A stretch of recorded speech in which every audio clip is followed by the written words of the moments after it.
Hello friends, હું સ્મિતા લીંબડ તમારું સ્વાગત છે મારી ચેનલમાં।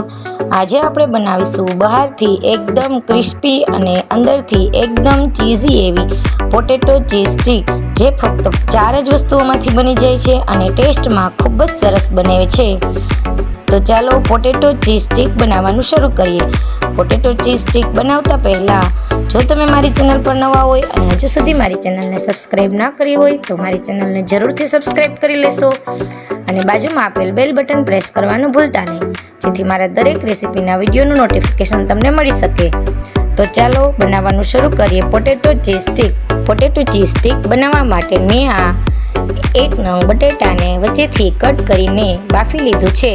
હવે આપણે તેની છાલ ઉતારીને બટેટાને આ રીતે ખમણીની મદદથી ખમણી લઈશું। બટેટાને આ રીતે ખમણી લેવાથી કોઈ પણ જાતના ગાંઠા રહેશે નહીં અને બટેટું એકદમ સરસ રીતે મેશ થઈ જશે। જેથી પોટેટો ચીઝ સ્ટિક બનાવવા માટે બટેટાને આ રીતે ખમણી લેવાનું। આ રીતે બટેટાને મેં રેડી કરી લીધું છે। ત્યારબાદ તેમાં 1 વાટકી જેટલો કોર્નફ્લોર એડ કરીશું। તમે જે રીતે બટેટાની ક્વોન્ટિટી લીધી હોય તે પ્રમાણે કોર્નફ્લોરની ક્વોન્ટિટી પણ વધારે કરી લેવાની છે। હવે આપણે 1 ચમચી જેટલું મીઠું એડ કરીશું। બટેટા બાફવામાં મીઠું એડ કરીએ હોય તો સ્વાદ પ્રમાણે મીઠું એડ કરવાનું છે। ત્યારબાદ મેં આ અમૂલ બ્રાન્ડનું મોઝરેલા ચીઝ 1 વાટકી જેટલું એડ કર્યું છે। ત્યારબાદ મેં આ અમૂલનું 1 ક્યુબ જેટલું પ્રોસેસ ચીઝ એડ કર્યું છે। હવે આ બધી વસ્તુને બરાબર રીતે મિક્સ કરી લેવાની અને તેનો આ રીતે ડો તૈયાર કરી લઈશું। તમે પોટેટો ચીઝ સ્ટિકને મસાલેદાર બનાવી હોય તો તેમાં ઓરેગાનો અને ચીલી ફ્લેક્સ બંને પણ એડ કરી શકો છો। હવે આપણે આ ડો રેડી થઈ ગયા પછી કોઈ પણ પ્લાસ્ટિક બેગમાં આ રીતે તેને એડ કરી દઈશું। હવે વેલણની મદદથી તેને આ રીતે વણી લઈશું।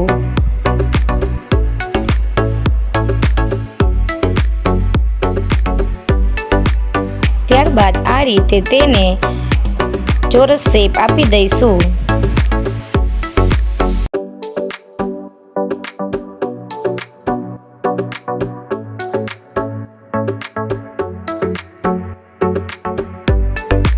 ત્યારબાદ તેને ફ્રીઝરમાં આ રીતે અડધી કલાક માટે સેટ થવા માટે મૂકી દઈશું। અડધી કલાક જેવું થઈ ગયું છે અને આપણો ડો એકદમ સરસ રીતે તમે જોઈ શકો છો પોટેટો ચીઝ સ્ટિક બનાવવા માટે રેડી થઈ ગયું છે। હવે આપણે કાતરની મદદથી આ રીતે પ્લાસ્ટિક બેગને ઉપરથી કટ કરી લેવાની।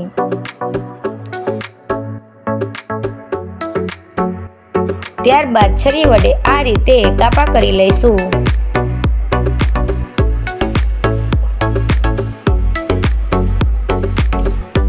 આપણે પોટેટો ચીઝ સ્ટિક બનાવીએ છીએ એટલે આ માટે આ રીતે કાપા કરીને સ્ટિકનો શેપ આપી દઈશું।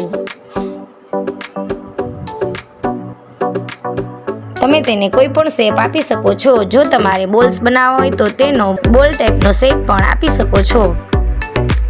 હવે આપણી બધી સ્ટિક રેડી થઈ ગઈ છે। હવે આપણે તેલમાં તેને તળી લઈશું।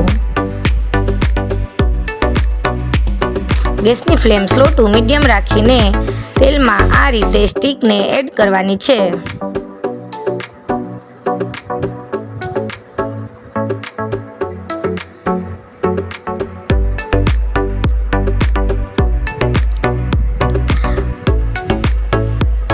હવે આપણે સ્ટિકને ગોલ્ડન બ્રાઉન થાય ત્યાં સુધી તળી લેવાની છે।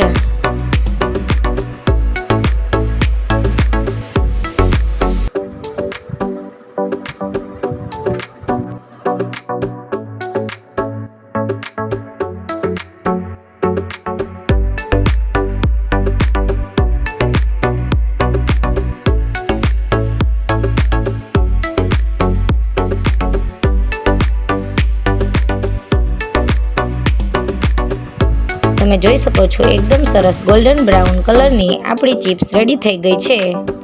હવે આપણે તેને સર્વિંગ બાઉલમાં આ રીતે કાઢી લઈશું।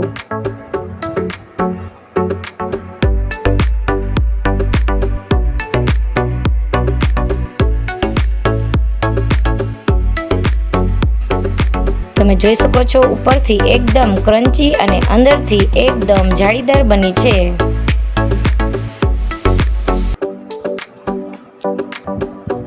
તમે ઉપરથી મરચું પાવડર અથવા તો ચાટ મસાલો એડ કરી શકો છો, જેથી સ્ટીકનો ટેસ્ટ એકદમ સરસ આવશે.